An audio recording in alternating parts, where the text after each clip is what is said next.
Before watching the video, don't forget to subscribe the channel and enable bell notification to never miss an update from us. Hello everyone and good morning all of you. This is Ashima and in this video we'll be talking about everyday current affairs. The video is going to involve all the major news events that happened in the past day and all the important points which are associated with it. Before we go ahead, all those who have not subscribed to the channel, do hit the like button and subscribe to the channel. Also, those who have not downloaded Entri app, do download this app from Google Play Store. And once you download this, you can get free everyday live quiz on current affairs, which will help you in preparing or keeping in touch with exam question patterns. And once you download app, you will also get free mocks, free test series, completely free, no charge at all. So do check that out. And link for app is also available on the comment section below. You can download it from there as well. Now going ahead with the discussion of news events. First is SBI military expenditure database.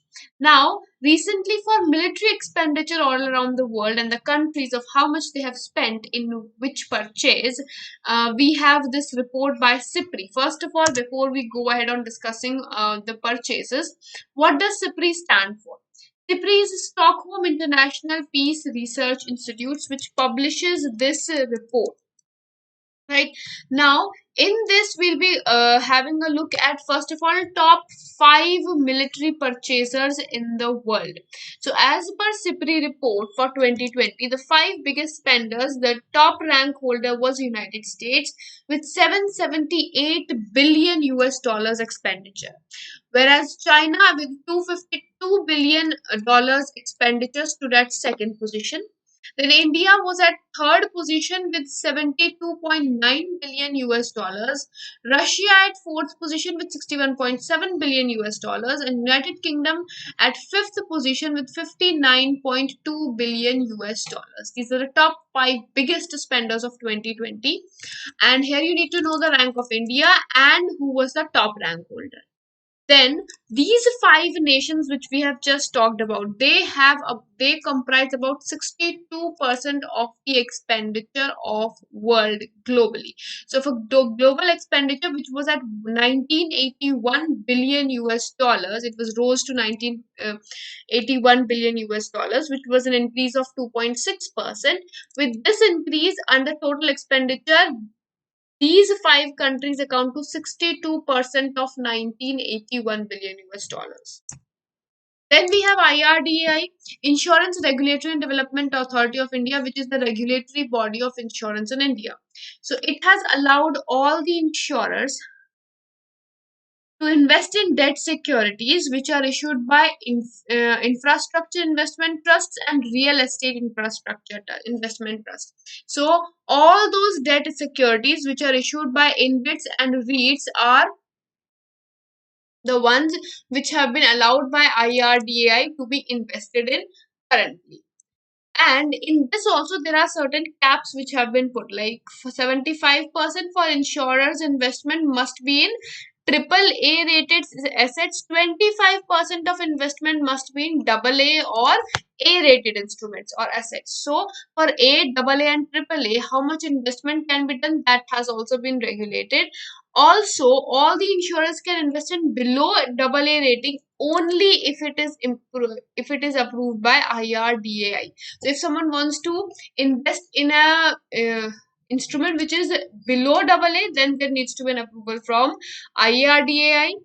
Also, investments will have to be called other investment if it is made in debt instruments of InvIT and REIT which are below AA. So if it is below AA and it is approved by IRDAI, then it is going to be called other instruments. Right? Now, otherwise, they are all supposed to invest in top rated instruments or AAA instruments. Then a few one-liners. Oxford Economics Projects has projected India's financial year 22 GDP growth rate at 10.2%. Now, World Bank caps it at 10.1% and Oxford has capped it at 10.2%. Earlier it was 11.8%, but now it has been dropped to 10.2%. Seeing the health burden in the country, the vaccination drive ongoing, and the lockdown which has been implemented.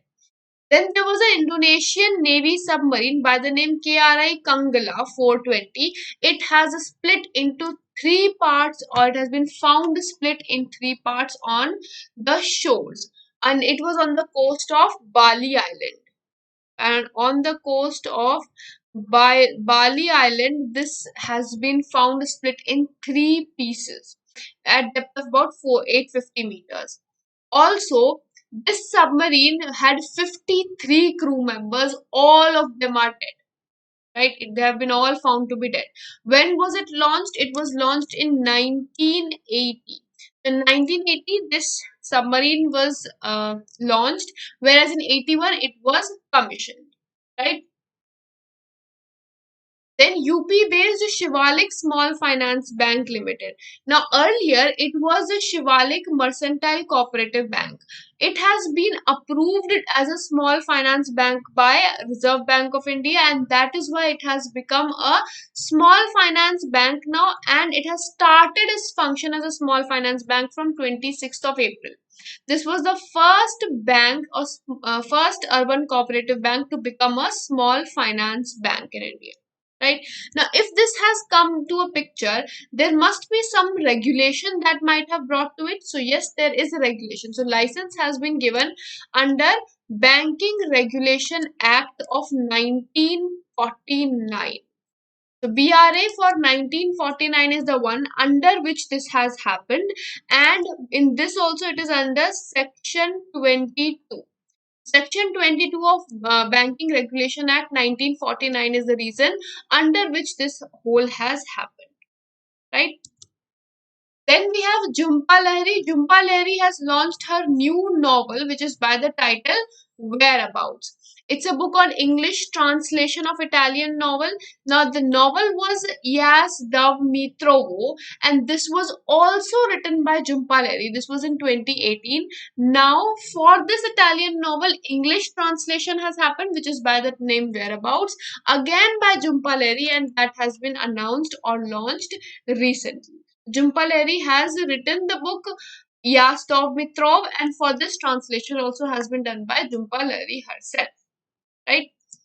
Then we have Rafael Nadal. He is a Spanish maestro or plays for Spain, and he has defeated Stefanos Tsitsipas, who is of Greece, to win a Barcelona Open singles title for the 12th time now. So he has become 12th time winner of Barcelona Open singles title. Arjun Raste has been appointed as MD and CEO of National Commodity and Derivative Exchange Limited, or NCDEX, which is approved by SEBI as well. So he has been appointed as MD and CEO of NCDEX, National Commodity and Derivative Exchange Limited.